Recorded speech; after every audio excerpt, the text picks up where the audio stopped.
So hello everyone, welcome back to the channel. काफ़ी time से काफ़ी स्टूडेंट मेरे डीएम्स में एंड कमेंट सेक्शन में मुझसे पूछ रहे थे कि एनआईटी श्रीनगर कैसा है, वहाँ का प्लेसमेंट कैसा है एंड कौन सी रैंक तक उन्हें कॉलेज अलॉट हो सकता है। मैंने सोचा कि इसके ऊपर एक डिटेल वीडियो बना ही ली जाए। इस वीडियो में हम हर एक चीज़ के बारे में डिटेल में बात करेंगे, जैसे कि प्लेसमेंट हो गया, फीस स्ट्रक्चर हो गया एंड काफ़ी सारी चीज़ें।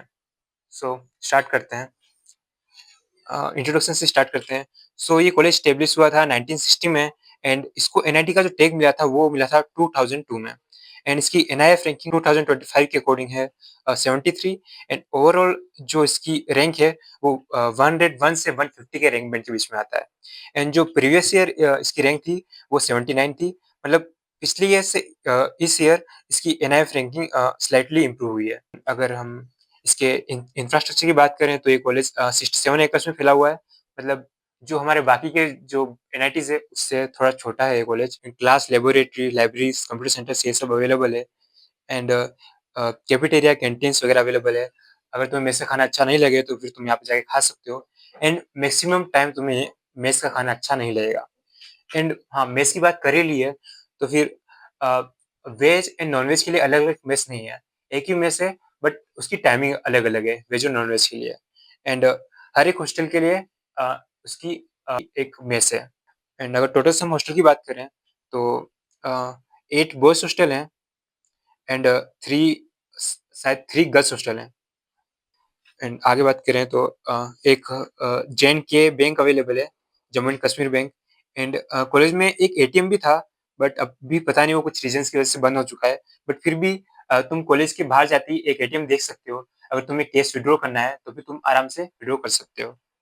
एंड एक मेडिकल सेंटर अवेलेबल है जहाँ पे 9 to 5 एक डॉक्टर अवेलेबल रहता है एंड एक फिजियोथेरेपिस्ट अवेलेबल रहता है एंड 2 एम्बुलेंस भी अवेलेबल है कॉलेज में। एंड गेम्स की बात करें तो cricket, basketball, football, volleyball, badminton, lawn tennis and table tennis ये सब गेम्स अवेलेबल है एंड जिम अवेलेबल है। बट यहाँ पे कैच ये है कि जो जिम है वो सभी को अलॉट नहीं होता है। मतलब कुछ लिमिटेड सीट्स ही हैं उसके अंदर। अगर फिर भी तुम जिम जाना चाहो तो एनआईटी से अराउंड 1 किलोमीटर दूर एक जिम अवेलेबल है। अगर तुम वहाँ पे जाना चाहो तो आराम से जा सकते हो। एंड ट्रांसपोर्टेशन की बात करूँ तो तुम बाय रोड भी जा सकते हो। बाय रोड अगर तुम श्रीनगर से जम्मू जाओगे तो अराउंड 1000 रुपीज तुमसे लेंगे अगर तुम शेयरिंग कैब लोगे। बाय रोड में ये प्रॉब्लम है कि यहाँ पे लैंडस्लाइड वगैरह होती रहती है एंड रास्ते जाम होते रहते हैं। सो तुम लोग प्रिफर यही करो कि बाय प्लेन जाओ या फिर बाय ट्रेन जाओ। एंड अगर मैं ट्रेन की बात करूँ, रेलवे स्टेशन यहाँ से अराउंड 18 किलोमीटर दूर है एंड एयरपोर्ट जो है वो यहाँ से 19 किलोमीटर की दूरी पे है अराउंड। ट्रेन्स की बात करें तो सारी ट्रेन्स यहाँ पे नहीं चलती। मतलब सिर्फ श्रीनगर से जम्मू तक ही ट्रेन्स ट्रैवल करती है एंड उससे आगे तुमको जम्मू से ट्रेन लेनी पड़ेगी। श्रीनगर से जम्मू तक 2 टाइप की ट्रेन चलती है, एक होती है वंदे भारत एंड एक लोकल ट्रेन। एंड यहाँ पे सोनम वांगचुक जैसे इल्यूमिनाइज पढ़ के गए हैं एंड और भी काफ़ी इल्यूमिनाइज है, अगर तुम देखना चाहो तो देख सकते हो। एंड एकेडमिक प्रोग्राम्स की बात करूँ तो इस कॉलेज में बीटेक, एमटेक, एमएससी ये सब अवेलेबल है। एंड मुझे जहाँ तक लगता है कि ये वीडियो जेईई वाले स्टूडेंट ही देख रहे होंगे, तो हम बीटेक के कोर्सेज की बात करते हैं। तो यहाँ पे CSC, IT, electrical and ECE, mechanical, civil, chemical and metallurgy ये सारी ब्रांचेस अवेलेबल है। टोटल 8 ब्रांचेस यहाँ पे अवेलेबल है। अब थोड़ा फी स्ट्रक्चर के बारे में बात करें और हम देखें इंस्टीट्यूट फी के बारे में देखें तो सबसे पहले होती है क्वेश्चन मनी जो कि 12,000 है और जो कि रिफंडेबल होती है। एंड वन टाइम फी होती है 4,500 जो कि रिफंडेबल नहीं होती है। एंड ट्यूशन फी होती है 62,500 रुपीज़ एंड अदर फी है 10,500 रुपीज़। Total 89,500 rupees. एंड जो SC, ST and PWD student होते हैं उनको 100% ट्यूशन फी वेवियर होता है। मतलब उन्हें ट्यूशन फी नहीं भरनी पड़ती है। एंड एंड जिनकी फैमिली इनकम 1 लाख से कम होती है उनका भी 100% ट्यूशन फी वेवियर होता है। एंड जिनकी फैमिली इनकम 1 लाख से 5 लाख के बीच में आती है उनको 2 थर्ड परसेंट जो ट्यूशन पे होता है वो माफ होता है। एंड अब बात करें हॉस्टल फ़ी की तो वन टाइम फ़ी होती है ₹3000 hostel charges and ₹8000 and mess fee होती है वो ₹20,000 होती है एंड टोटल फ़ीस होगी ये हॉस्टल फ़ी होगी ₹31,000। एनआईटी श्रीनगर के क्लब्स के बारे में अगर हम देखें तो ये ये क्लब्स इतने एक्टिव नहीं है जितने कि बाकी कॉलेज में होते हैं। बट हाँ, ठीक है, ये सब क्लब्स अवेलेबल है कॉलेज में। अगर मैं यहाँ के इवेंट्स की बात करूँ तो एनआईटी श्रीनगर में मेनली 2 फेस्ट होते हैं। एक होता है रंगे चिनार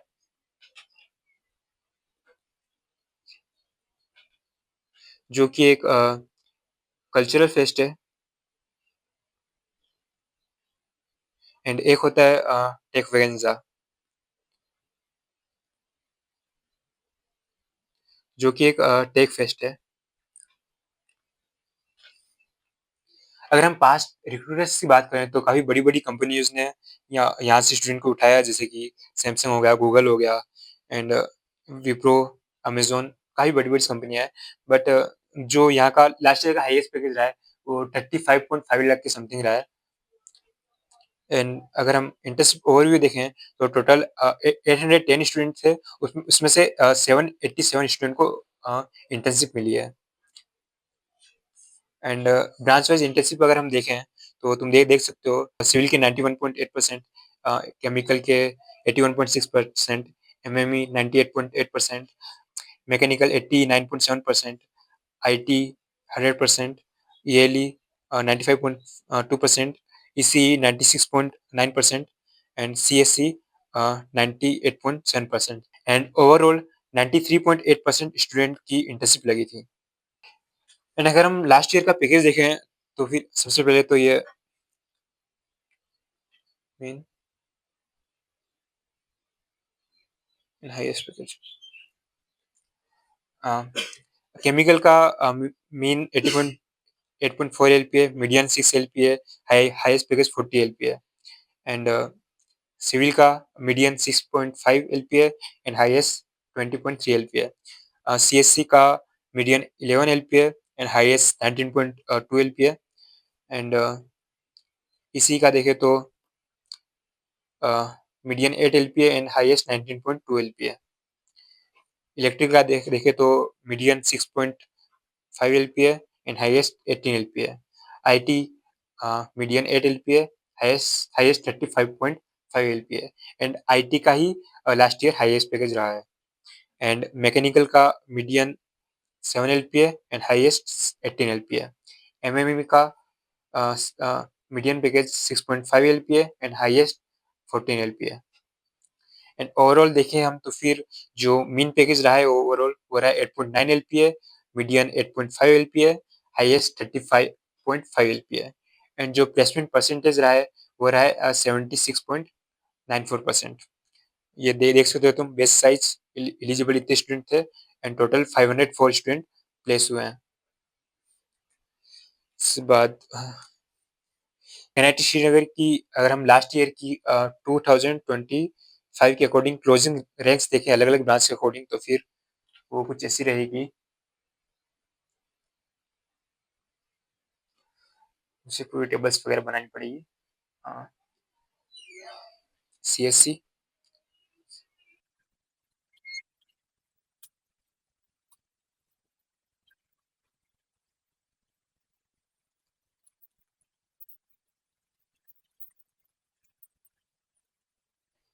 यहाँ पे मेनली दो कोटा होते हैं। एक होता है जम्मू एंड कश्मीर का एंड एक होता है लद्दाख का।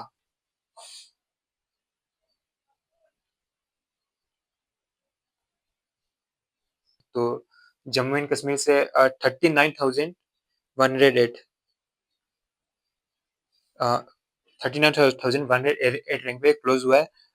लद्दाख से 2,20,991 रैंक पे क्लोज हुआ है एंड अदर स्टेट में 26,171 रैंक पे क्लोज हुआ है। ईडब्ल्यूएस में 19,715 पर एंड अदर स्टेट में 3,748 पर। ओबीसी एनसीएल में जम्मू एंड कश्मीर की क्लोजिंग रैंक है 55,163 एंड अदर स्टेट में 8,325 एंड एससी में जम्मू एंड कश्मीर में 10,173 एंड अदर स्टेट में 3,945 एसटी में 2,649 एंड अदर स्टेट में 1,661। इस बार इलेक्ट्रिकल्स की हम क्लोजिंग रैंक देखें तो जनरल की है 87,335 एंड लद्दाख एंड कोटा है 3,40,899 एंड अदर स्टेट में है 43,282 एंड ईडब्ल्यूएस में जेएनके के कोटा है 31,487 and other state closing rank है 6,374 एंड ओबीसी एनसीएल की जेएनके की क्लोजिंग रैंक है 3,28,138 एंड अदर स्टेट की है 13,705 एससी की जेएनके की closing rank 22,992 and other state की 6,746 एसटी की क्लोजिंग रैंक है 4,644 जेएनके के लिए एंड अदर स्टेट के लिए 2,683 एंड ऐसे ही अगर हम ईसी की क्लोजिंग रैंक्स देखें एनआईटी श्रीनगर के लिए तो फिर जेएनके से जनरल के लिए क्लोजिंग रैंक है 71,994 एंड अदर स्टेट के लिए है 36,651 एंड लद्दाख के लिए क्लोजिंग रैंक है 3,06,845 ईडब्ल्यूएस में जेएनके की क्लोजिंग रैंक है 52,232 in other state 5,466 OBC NCL के लिए जेएनके कोटे की क्लोजिंग रैंक है 1,45,780 एंड अदर स्टेट के लिए 11,380 एंड एससी के लिए 18,077 एंड अदर स्टेट के लिए 5,242 एसटी के लिए जेएनके की क्लोजिंग रैंक है 3,338 एंड अदर स्टेट के लिए है 2,447 सो एनआईटी श्रीनगर के लिए जो लास्ट ईयर की क्लोजिंग रैंक थी आईटी के लिए वो जनरल के लिए थी जेएनके कोटा के लिए 62,572 लद्दाख एंड कोटा के लिए थी 2,38,562 अदर स्टेट के लिए थी 38,379 एंड ईडब्ल्यूएस के लिए जेएनके कोटा के लिए थी 29,631 अदर स्टेट के लिए थी 4,835 एंड ओबीसी के लिए जेएनके कोटा के लिए थी 1,05,107 अदर स्टेट के लिए 10,493 एंड एससी के लिए जो जेएनके कोटा के लिए जो क्लोजिंग रैंक थी वो थी 14,960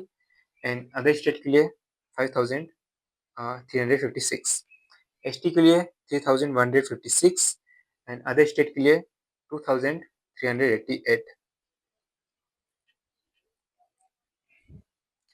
अगर हम मैकेनिकल के लिए देखें तो जनरल के लिए जो क्लोजिंग रैंक थी जेएनके कोटा के लिए वो थी 1,08,745 एंड लद्दाख एंड कोटा के लिए 3,34,000 अदर स्टेट के लिए 48,977 ईडब्ल्यूएस के लिए 67,845 अदर स्टेट के लिए 6,936 ओबीसी एनसीएल जेएनके के लिए 4,60,212 एंड अदर स्टेट के लिए 15,732 एससी के लिए 28,157 एंड अदर स्टेट के लिए 6,990 एसटी के लिए 4,685 एंड अदर स्टेट के लिए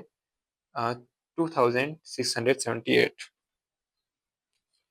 अब सेम हम देखें मेटलर्जी के लिए, तो जनरल के लिए जेएनके कोटा के लिए 1,33,693 क्लोजिंग रैंक, एंड लद्दाख के लिए 4,67,655 थी, एंड अदर स्टेट के लिए 57,881, एंड ईडब्ल्यूएस के लिए 8,584, एससी के लिए 31,823 जेएनके कोटा के लिए, एंड अदर स्टेट कोटा के लिए 9,456, ओबीसी एनसीएल के लिए अदर स्टेट कोटा के लिए 18,928 क्लोजिंग रैंक थी, एंड एसटी के लिए जेएनके कोटा के लिए क्लोजिंग रैंक थी 5,324, अदर स्टेट के लिए 3,336। तुमको ये तो पता ही होगा कि मैं ये जो भी रैंक्स की बात कर रहा हूँ कैटेगरी वाइज कर रहा हूँ इन सब के, इनकी सिविल की बात करें तो जनरल के लिए जो क्लोजिंग रैंक थी जेएनके कोटा के लिए वो थी 1,05,987, लद्दाख के लिए 3,15,730, अदर स्टेट के लिए 57,319, ईडब्ल्यूएस के लिए अदर स्टेट के लिए जो क्लोजिंग रैंक थी वो थी 8,528, ओबीसी एनसीएल के लिए जेएनके कोटा के लिए क्लोजिंग रैंक थी 1,80,135, एंड अदर स्टेट के लिए 18,290, एससी के लिए 28,748, अदर स्टेट के लिए 8,478, एसटी के लिए जो क्लोजिंग रैंक थी जेएनके कोटा के लिए 4,012, अदर स्टेट के लिए 3,230।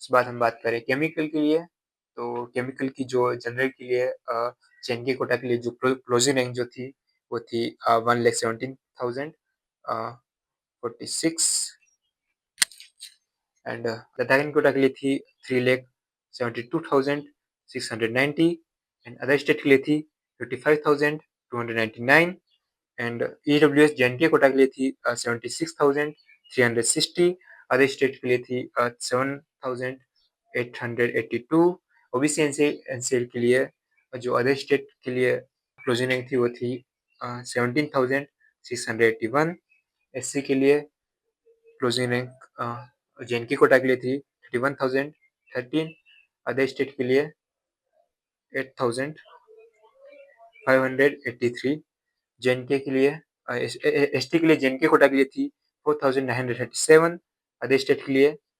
3,325, and at last thank you so much. And मैं बस इतना ही बोलूँगा कि तुम्हें कौन-सा कॉलेज चूज़ करना है, तुमको यहाँ आना है या नहीं आना है, ये तुम्हारी मर्ज़ी है कि तुम्हें क्या चीज़ चाहिए, क्या नहीं चाहिए, इसके हिसाब से। एंड बाकी मैं एनआईटी सिनेरी खासियत की बात करूँ तो यहाँ का वेदर काफ़ी अच्छा रहता है, खूबसूरत जगह है, एंड तुम्हें यहाँ पे अगर तुम ट्रैवल के शौकीन हो, अगर तुम्हें घूमना पसंद है, तो फिर यहाँ से 50-60 किलोमीटर दूर काफ़ी जगह है घूमने के लिए, तुम जा सकते हो वहाँ पे घूमने के लिए। मैं अपनी तरफ से ये सजेस्ट करूँगा कि अगर तुम पढ़ाई के लिए और बाकी चीज़ों के लिए अगर तुम आ रहे हो, तो फिर तुम्हें कोई और कॉलेज चूज़ करना चाहिए। इससे मतलब तुम्हें अपनी रैंक पे इससे अगर कोई बेटर कॉलेज मिल रहा है, तो तुम्हें वो लेना चाहिए, एंड एनआईटी से भी काफ़ी अच्छे ट्रिपल आईटीज़ भी होते हैं, बस बट है ना उनकी फीस थोड़ी ज़्यादा होती है। अगर तुम वो अफ़ोर्ड कर सकते हो तो मैं तुम्हें सजेस्ट करूँगा कि ट्रिपल आईटीज़ लो, जो भी अच्छे-अच्छे हैं तुम देख सकते हो यूट्यूब पर और भी सर्च कर सकते हो कौन सी ट्रिपल आईटीज़ कुछ एनआईटीज़ से अच्छे हैं। जैसे कि ट्रिपल आईटी कोटा वगैरह, मतलब और भी काफ़ी ट्रिपल आईटीज़ हैं, काफ़ी अच्छे हैं ट्रिपल आईटीज़ हैं। एंड एट लास्ट बस इतना ही बोलूँगा कि thank you so much video देखने के लिए, एंड तुम्हें और भी कुछ क्वेरी हो, तुम्हें कुछ पूछना चाहते हो, तो कमेंट सेक्शन में तुम आराम से पूछ सकते हो, and thank you so much. Bye bye.